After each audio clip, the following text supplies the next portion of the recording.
Hi పిల్లలు. Hi teacher. మీ అందరికీ కూడా రేపు స్పెషల్ ఏంటో తెలుసా? ఏంటి చెప్పండి. ఎస్, రక్షాబంధన్ ఎందుకు వచ్చిందో మీ అందరికీ చెప్తాను, చక్కగా వినేసేయండి.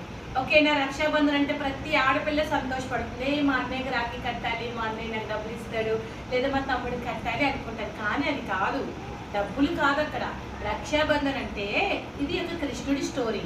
శ్రీకృష్ణుడికి చేతికి దెబ్బ తగిలినప్పుడు ద్రౌపది తన వస్త్రాన్ని చీరి అక్కడ కట్టుగా కడుతుంది.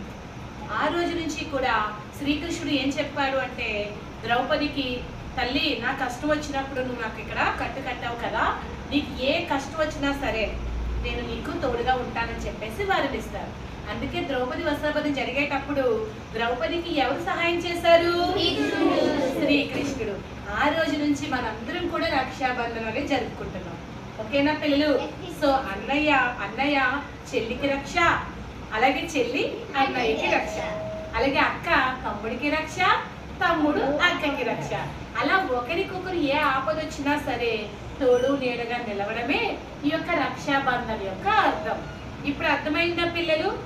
అర్థమైందా? రక్షాబంధన్ అంటే ఏంటో అర్థమైందా?